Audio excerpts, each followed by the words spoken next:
Hey guys, it's your girl holding it down again, and Norman. I got our devotional for today.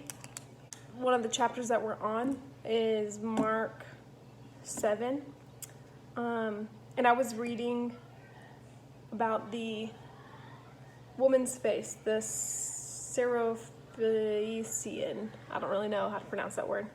The Syrian lady. So mine is Mark 7:24. If you guys want to turn to that, you're welcome to. If not, I'll just read it to you pretty quickly. I don't have a very long, like last time, I don't have a very long devotional for y'all, which is good. Short, sweet, and to the punchline. That's what my family tells me. It is about, I'll just read it. Verse 25, but immediately a woman whose little daughter had an unclean spirit heard of him and came and fell down at his feet. Now the woman was a Gentile, Syrian by birth, and she begged him to cast the demon out of her daughter. And he said to her, let the children be fed first, for it is not right to take the children's bread and to throw it to the dogs. But she answered to him, yes, Lord, yet even the dogs under the table eat the children's crumbs. And he said to her, for this statement you may go your way. The demon has left your daughter. And she went home and found the child lying in bed and the demon gone. What I kind of read was interesting.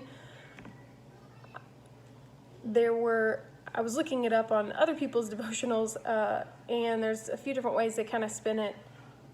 It's a crazy thing that the Lord kind of just shows you the things that you need for your time frame, I guess, or where you're at in your walk.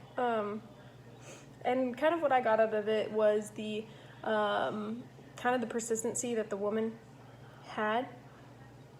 She was a mother, obviously, and for the sake of her child, she went and begged. She fell down at his feet, is what it says, and begged for Jesus to heal her daughter, to cast out the demon. I think that's pretty important because, one, you can see the love that she has for her daughter. In that time, I'm sure she was pretty,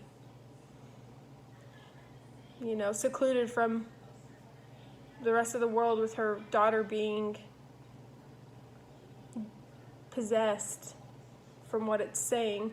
I'm sure it was a health condition or something similar to that.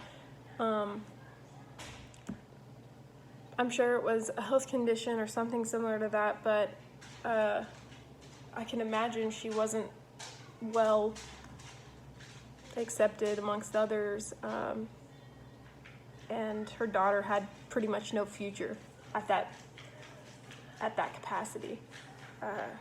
So she selflessly went and sought Jesus, who she'd heard was in town, and that she had heard, his other healings, his other miracles had followed him.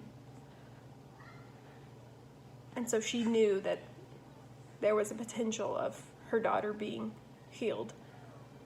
And the fact that she answered him, I'd say cleverly, because I'm not good with parables, and I probably wouldn't have thought of it in the way that she did, but because of her desperation, she responded to him, yeah, but even the dogs eat the scrap. I'm not asking for the whole loaf of bread. I'm asking for the crumbs that fall on the ground, and I know that you would be so willing to give that. That's all I'm begging for, is the scraps that you have left over after you've gifted your children.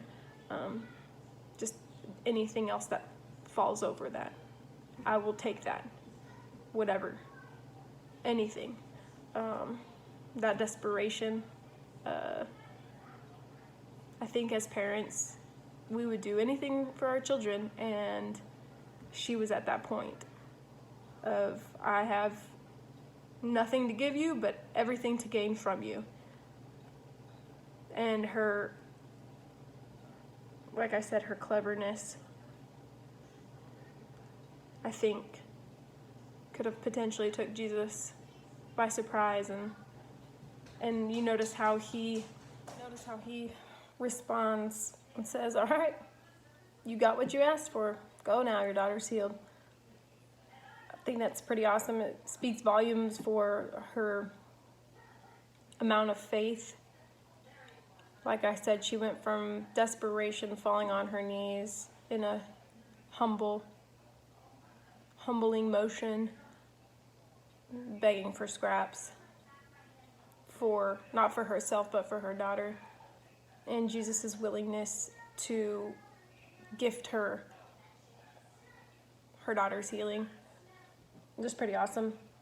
I guess that's all I have. Like I said, short, sweet, and to the punchline this week. If you have anything else to add to this, like I said, I don't think I'm equipped to do devotionals. I'm not studious, and it's hard for me to read into things any deeper than what they really are. I like it being told how it is. I like detail, but a lot of times in scripture, it's maybe the word's ambiguous thought, and it's funny how Jesus uses parables, but I feel like I am unable to understand them until somebody breaks them down for me. So if you have anything else to add to today's reading, if you get a chance, go into it. There's another story right afterwards talking about Jesus heals a deaf man. And then we go into chapter 8 where Jesus feeds the 4,000.